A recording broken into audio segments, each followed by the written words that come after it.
ketika api itu menyala. Siapa yang tahan untuk berdiri di hadapan Tuhan? Kita akan mendengar pesan Tuhan tentang revival again atau kebangunan rohani kembali dari para hamba Tuhan di Indonesia. Program ini dapat Anda saksikan melalui channel YouTube Makan Netizen. Selamat siang menjelang sore, saudara-saudara yang kami kasihi di dalam Tuhan Yesus Kristus. Kiranya kasih karunia Tuhan menyertai saudara-saudara semuanya mulai sore hari ini sampai Yesus datang pada kali yang kedua. Adapun tema khotbah pada sore hari ini mengenai tentang revival again, kebangkitan kembali, dan oleh Bapak pemilik It House ini diterjemahkan kebangunan rohani kembali. Sebelum kita akan melanjutkan, kita akan berdoa lebih dahulu. Tuhan Yesus, kami akan mendengar firman-Mu. Urapilah hati kami, urapilah pikiran kami, supaya kami boleh mengerti apa yang menjadi maksud-Mu Tuhan, dan supaya kami boleh mengerti dan menangkap apa yang menjadi kehendak dari firman-Mu. Urapi hamba-Mu dan urapi kami semuanya, supaya melalui pelayanan hamba-Mu ini banyak jiwa-jiwa boleh ditemukan dan banyak jiwa-jiwa boleh menerima berkat yang daripada Tuhan. Terima kasih Tuhan, kami sambut firman-Mu, hanya di dalam nama Tuhan Yesus Kristus kami berdoa, amin. Saudara, hari ini saya ingin menyampaikan sebuah tema, yaitu doa yang membangun kota. Doa merupakan kunci dari revival again, kebangunan, kebangkitan kembali. Kebangunan rohani di sini berbicara kebangunan rohani untuk orang-orang percaya, orang yang percaya kepada Tuhan Yesus. Kenapa orang percaya perlu dibangunkan kembali? Ada beberapa alasan. Mungkin kerohanian saudara kita lagi tertidur pulas, atau mungkin saudara kita lagi menghadapi masalah kejiwaan, masalah tekanan, mungkin menghadapi stres, atau mungkin saudara kita lagi menghadapi masalah ekonomi. Mungkin saudara kita lagi hidup nyaman dengan dunia ini, dan masih ada alasan-alasan yang lainnya. Sebab doa adalah nafas kehidupan orang percaya, saudara-saudara. Dan jikalau orang percaya tidak berdoa, maka orang percaya dalam keadaan gawat darurat, atau dikatakan mati secara rohani. Ada banyak hamba Tuhan mengatakan, sedikit berdoa, sedikit berkatnya. Tidak berdoa, tidak punya berkat. Banyak berdoa, banyak berkat. Mana yang menjadi bahagian dalam kehidupan saudara? Doa bukan hanya sekedar ritual, tetapi doa adalah sebuah relasi yang tidak terlepas dari iman kita kepada Bapa yang di surga. Di tengah zaman yang super sibuk ini, doa tidak lagi menjadi prioritas yang utama. Berarti orang-orang Kristen saat ini hidup dalam bahaya besar. Oleh sebab itu saudara, waspadalah. Alkitab menulis, justru di tengah kesibukan saat ini, jangan kita terlena dan kita disibukkan bukan dengan keadaan yang terjadi di sekitar kita. Kita semakin membutuhkan Tuhan setiap waktu. Dalam kesibukannya, Paulus senantiasa berdoa. Saudara-saudara, saya menulis dalam Alkitab saya, ada 7 Alkitab yang saya miliki. Di situ dikatakan, terjemahan AYT dia mengatakan teruslah berdoa. Dan terjemahan bahasa Indonesia sehari-hari dia menuliskan dan berdoalah senantiasa. Terjemahan FAYH, hendaklah saudara selalu berdoa. Dan terjemahan MILT di situ menuliskan doa tanpa henti-hentinya. Terjemahan SB 1208 di situ menuliskan berdoalah dengan tidak putus-putusnya. Sedangkan terjemahan lama, Alkitab terjemahan lama menuliskan dan berdoa dengan tiada berkeputusan. Saudara-saudara, apakah yang Rasul Paulus doakan dalam hal ini? Paulus berdoa untuk 2 hal. Yang pertama, ditulis dalam Efesus pasal 3 ayat 16 sampai ayat yang ke-17. Di situ dikatakan agar jemaat dikuatkan dan diteguhkan imannya. Jadi yang pertama, agar jemaat dikuatkan dan diteguhkan imannya, agar hidup jemaat semakin berakar dalam kasih. Saudara-saudara, kita sebagai anak-anak Tuhan, orang percaya, jikalau kita tidak setiap saat iman kita dikuatkan dan kita diteguhkan dan kita semakin berakar di dalam kasih, maka kita sebagai orang Kristen, kita akan hancur, kita akan tercabut, dan kita akan binasa. Saudara-saudaraku, kunci keberhasilan orang percaya adalah jika Kristus diam di dalam hidup kita, maka kita akan mengalami keberhasilan. Jika Kristus bertahta di dalam hidup kita, maka kita juga akan mengalami keberhasilan. Jika Kristus manunggal menjadi satu dalam hidup kita, maka kita akan mengalami keberhasilan. Jika Kristus hadir dalam hidup kita, dalam rumah tangga kita, dalam usaha kita, maka kita akan mengalami satu pertolongan total dari Tuhan. Saudara-saudara, jikalau Kristus nyata dalam hidup kita, maka berkatnya, kuasanya juga akan nyata dalam kehidupan kita. Jika Kristus itu sempurna dalam hidup kita, maka iman kita juga akan disempurnakan di dalam Yesus. Jika Kristus ada, maka berkat Tuhan senantiasa ada dan tersedia bagi kita. Jika Kristus itu hidup dan Kristus itu menang, maka kita sebagai anak-anak Tuhan, kita akan mengalami kehidupan dan kemenangan setiap saat.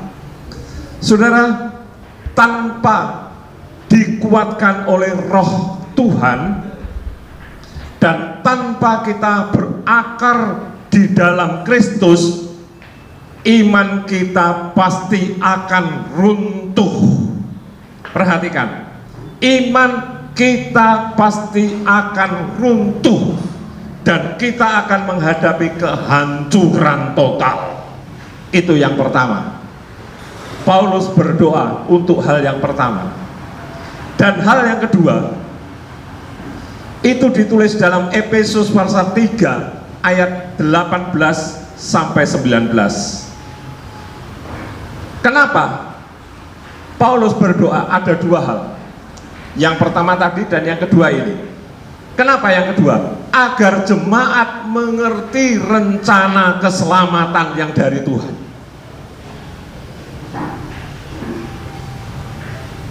Kenapa jemaat harus mengerti? Berarti jemaat orang Kristen ada banyak yang tidak mengerti.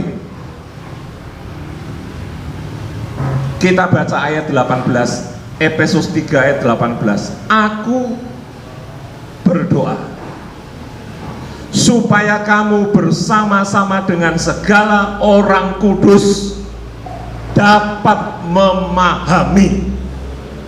Puji Tuhan. Kita dapat memahami. Kalau kita dapat memahami, berarti banyak orang Kristen tidak paham. Bagaimana dia dapat menjadi orang Kristen sedangkan dia tidak paham tentang hal-hal rohani? Dia tidak paham tentang Alkitab, dia tidak paham tentang pergerakan Roh Kudus, dan dia juga tidak paham tentang maksud Allah dalam kehidupan rohani kita.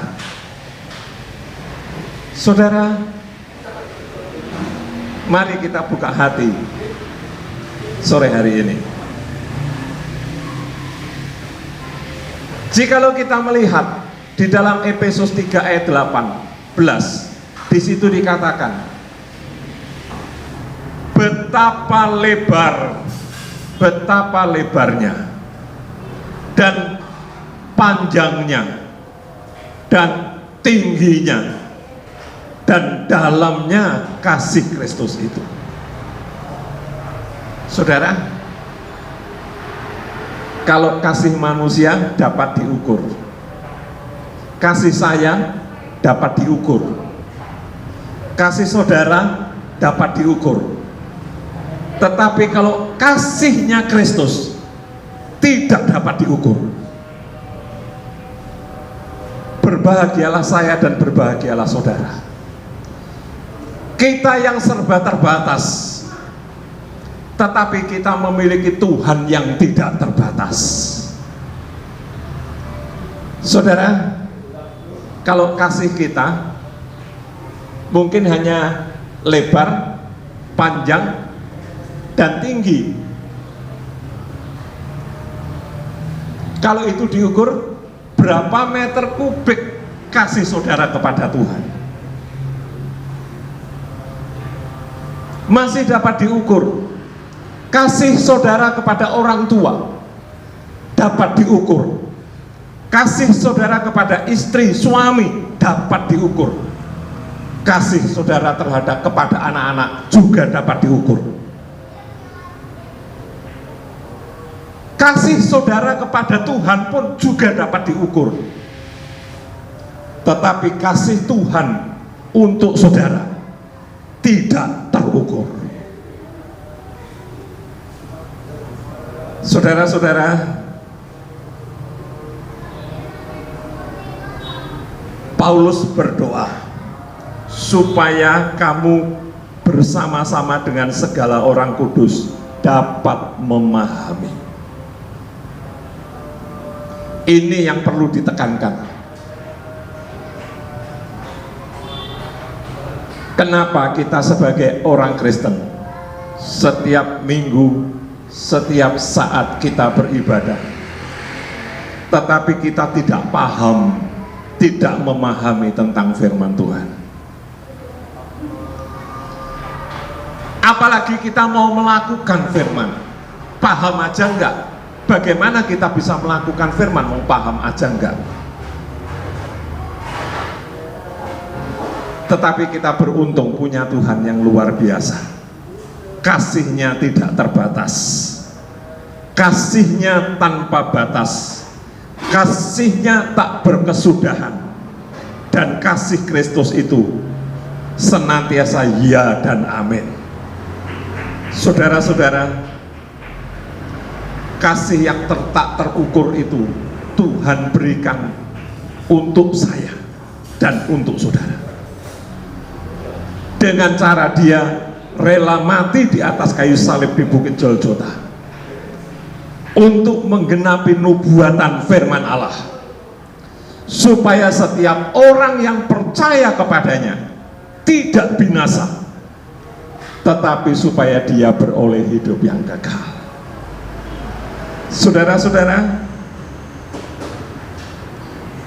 ayat 19 di situ mengatakan, aku berdoa supaya kamu dipenuhi, supaya kamu dipenuhi. Kenapa kita harus dipenuhi? Berarti kita sebagai orang Kristen kita belum penuh. Berarti kita sebagai orang Kristen kita tidak pernah bisa penuh.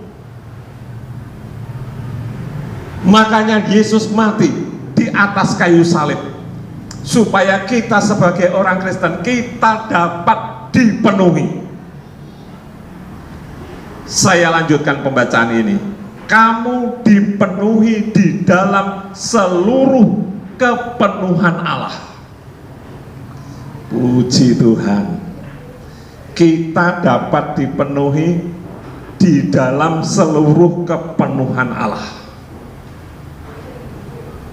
Saya bersyukur saudara, karena saya orang yang berdosa, tapi saya memiliki Tuhan yang hidup tanpa dosa, dan Dia memenuhi seluruh kepenuhan itu di dalam kehidupan saya. Saudaraku, dalam doanya Paulus rindu supaya jemaat takjub akan pengenalan ini, sehingga hidup mereka, hidup jemaat semakin indah, hidup saya, hidup saudara semakin indah dan semakin diperkenan oleh Allah. Kepenuhan Allah boleh memenuhi mereka dengan pengenalan yang benar. Puji Tuhan. Saudaraku,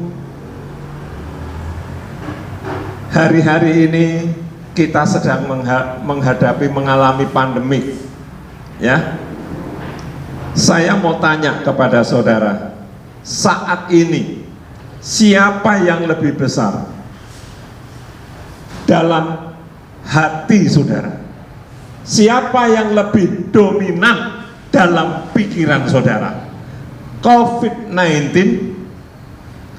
atau Tuhan Yesus? COVID-19 belum selesai, ada lagi penyakit baru yang menyerang anak-anak kecil, namanya hepatitis. Saudara, gejalanya hepatitis dengan COVID-19 hampir sama. Hampir sama. Tuhan izinkan ini sebagai tanda untuk mengawali kedatangan Tuhan pada kali yang kedua. Jangan saudara takut, jangan saudara gelisah. Saudara harus tetap percaya bahwa Tuhan kita adalah Tuhan yang luar biasa. Tuhan yang memberikan kemenangan buat saya dan buat saudara. Oleh sebab itu saudara, jangan saudara takut dengan COVID-19. Jangan saudara takut dengan hepatitis B, hepatitis A, atau hepatitis yang saat ini menyerang anak-anak kecil. Tetapi firman Allah mengatakan, takutlah kepada Tuhan lebih dari segala-galanya. Ia percaya bahwa Allah akan melanjutkan karyanya lebih dari yang dapat ia pikirkan. Saudaraku, doa merupakan kekuatan orang percaya yang menyatukan antara orang percaya dengan Tuhan. Dalam doa ada kuasa yang besar. Karena itu Paulus berdoa. Banyak kebutuhan yang akan saudara doakan. Banyak hal yang harus saudara sampaikan kepada Tuhan melalui kata-kata, melalui doa. Kita berdoa untuk bangsa dan negara ini. Kita berdoa untuk Bapak Presiden serta Wakil Presiden dan segenap menteri. Kita juga melihat bahwa di Indonesia akhir-akhir ini tidak aman. Banyak orang berusaha ingin menjatuhkan presiden. Tetapi kita sebagai anak Tuhan, kita bukan menjatuhkan, tetapi justru kita mau mendoakan supaya Bapak Jokowi boleh meneruskan kedudukannya, meneruskan jabatannya sampai pada tahun 2024, supaya sampai selesai, saudara. Dan tahun 2024 kita akan menghadapi pemilihan umum. Kita juga harus mendukung supaya Indonesia tidak jatuh ke dalam tangan penjajah.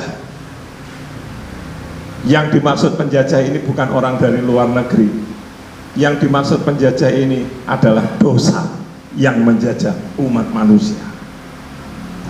Saudara-saudara, jangan sampai kehidupan kawula muda dijajah dengan obat bius. Jangan sampai orang-orang muda dijajah dengan alkohol. Jangan sampai orang-orang muda dijajah dengan kehidupan seks bebas. Tetapi biarlah orang-orang muda, dia boleh senantiasa hidup untuk kemuliaan dan kebesaran nama Tuhan. Saya akan mengakhiri khotbah saya. Mari kita akan berdoa. Berdoa untuk kota Caruban tercinta. Berdoa untuk Kabupaten Madiun, supaya Tuhan memberikan ketenangan, supaya Tuhan memakai pejabat-pejabatnya untuk kemuliaan dan kebesaran nama Tuhan, supaya Tuhan membuat banyak tuaian-tuaian terjadi di kota Madiun ini, supaya nama Tuhan dipermuliakan. Mari kita berdoa. Tuhan Yesus, hamba-Mu sudah menyampaikan kebenaran firman-Mu. Inilah keterbatasan hamba-Mu, tetapi kami punya Allah yang tidak terbatas, Allah yang sanggup mengubah yang terbatas menjadi tidak terbatas. Dan Allah itu yang kami kenal hanya di dalam nama Tuhan Yesus Kristus. Oleh sebab itu Tuhan, Engkau memberkati usaha hamba-Mu, bisnis hamba-Mu, baik Banjir Rezeki, baik Ethos, supaya kemuliaan-Mu dinyatakan melalui pekerjaan hamba-Mu. Ini doa kami. Kami minta dan kami alaskan. Hanya di dalam nama Tuhan Yesus Kristus kami berdoa. Amin. Tuhan Yesus memberkati saudara.